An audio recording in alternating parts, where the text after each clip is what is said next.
It's been another great week back in Maryland's 3rd District. So you might know that we are on August recess, which really just means that I am back in the district, meeting with constituents, touring different small businesses, having important conversations about what's happening in Washington and how I can best represent you.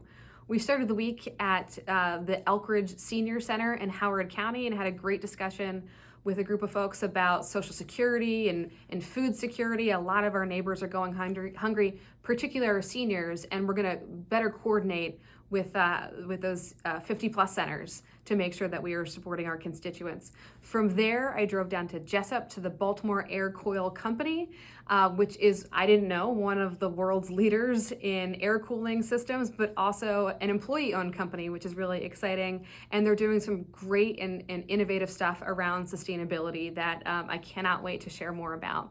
Later that night, I drove back to Annapolis and I spoke at the Park Place community, their speaker series. We had about 50 really engaged constituents asking me great questions, everything from shipbuilding to mental health to rule of law. And it was a really great conversation, and I'm just grateful for the time back home.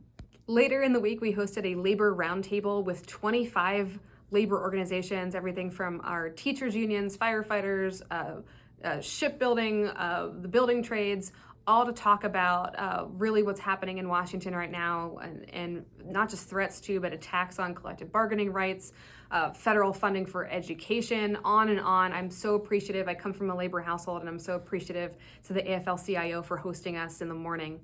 From there, I went down the street to Made Plus, which is probably the coolest shoe company I've ever been to.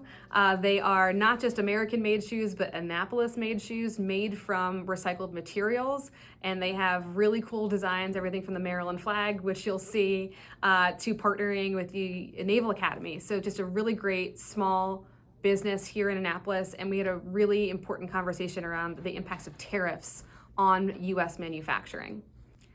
From there, even though it's not in the 3rd District, it was a continuation of our Maryland installation tour. We toured Walter Reed, which is world-renowned as a medical center supporting active duty military. It was an incredible tour to be able to see their work, particularly around folks who have experienced amputations and getting them not just prostheses, but also the physical therapy they need, our service members, to get back up and live fulfilling lives. We also spent a lot of time in their facility around talking about traumatic brain injury and post-traumatic stress disorder and the innovative solutions they have, again, for our active duty service members in terms of getting them back to living a fulfilling life and still serving if they choose to do so.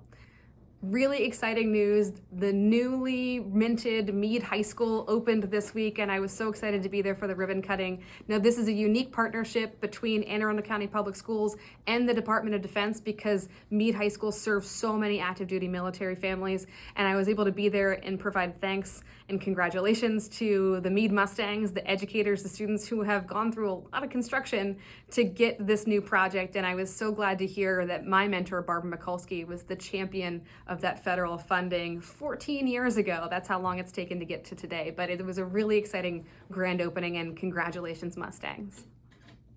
And just as I do every month like clockwork, I sit down with our district office team to talk about the casework, the hundreds of constituents who reach out to our office, who need help with Social Security, the IRS, immigration, Veterans Affairs, and make sure that I'm staying on top of, just like they are, getting answers and solutions for our constituents.